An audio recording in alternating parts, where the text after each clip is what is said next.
So my name is Brian Wong. I'm the co-founder and CEO of Kiip. And Kiip is a rewards platform embedded into apps. So essentially we let users do what they're normally doing. So let's say they level up in a game, they finish a run, they cross off a to-do in their to-do list app. And in that moment, we serve a reward. And the reward is always sponsored by a brand. And that's what makes our model unique. So you could finish a run and Gatorade could be there to reward you. So I moved down to Silicon Valley in 2010 after I graduated college. I graduated early. I was 18 when I graduated. And I had the idea just seeing people on their phones, playing a lot of games. The advertising experience was very interruptive. And I realized that the problem wasn't the content of the ads per se, but how it was being delivered. And so by changing the model entirely into a reward, it really kind of tweaked how people responded. People responded much better. But I think the answer to the problem was not making the ads bigger or more annoying, is to make them different and to make them a reward. And that's what we did. I think a lot of the lessons were around people. Ultimately, I think people are the most valuable asset to your business and also the most volatile, right? And I think there's unique lessons I've learned around just giving people the ability to, for example, have the room to roam and do their own version of what they think is perfect. You know, you always have your own perfectionist view when you're starting a company. You're like, everything has to be perfect. But if you let everyone else do their version of perfect, perhaps that version of perfect is sometimes better than yours. And so as long as you let them do their thing and let them be their perfect, magical things can happen. So that's one big lesson.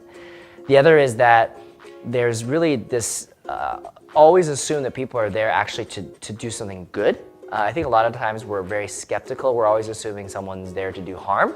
And I think that's a very counterproductive, very negative way to look at things, and perhaps cultural. But I think by having the good view of folks, you give them that room to prove to you, and they don't want to let you down. And I found that's mostly the dynamic when you're in a startup where people are expected to have their own freedoms and to do their own thing. And so when you're given all that freedom, you know, you don't want to let people down. It's actually part of the reason why you joined that startup in the first place.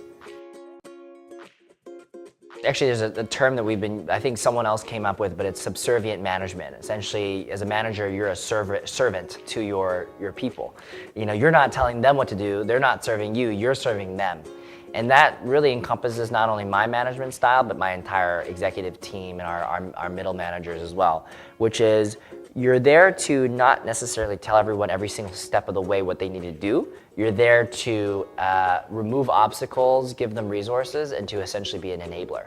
And that's the most important thing I think people should be aware of. And that, I think, is a much more popular management philosophy now that's starting to become more common, and I'm actually really excited about it. So it's kind of been an interesting few years. You know, we've attempted to enter this country a few times, and there's been a lot of interesting learnings each way. I think the number one is that if we are going to be entering in this country, we need to take it very seriously, and I need to live here for 6 months, and I need to hire people who are local, and I need to potentially do a JV or something that allows a local company or a local set of people to actually run it. So there's a lot of learnings. I think it's almost impossible to like dip in and dip out and do a couple things here and there and try to start a deal. It's unlike what we've experienced in other countries. So in Europe, for example, you know, you can do deals very quickly in other countries. You don't really need to have an office in every single country. But in China, it's a very, very different dynamic. So those are definitely the big learnings. And I still am encouraged at the opportunities here, but we may honestly spend more time in other smaller Asian countries first, and then come to China as like the big sort of investment. There's a very long path of dead carcasses of companies that have attempted to enter this country with typically way more resources than we have, right? You're talking billions of dollars wasted to launch eBay in China, and there's many, many failure stories, which you definitely take heed and you realize that it isn't exactly the easiest thing.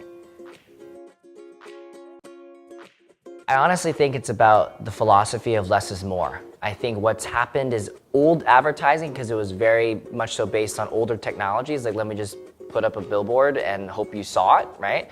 is less so, it was more about just mass and scale. Like the more billboards I have, the more likely you'll see it, right?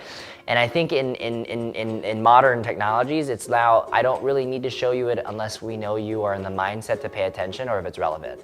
And I think that's really where, if we stop making it just about frequency and like getting there as many times as possible, it changes the game. It means that it's higher quality impressions essentially and less often. And I think that's really where hopefully things go.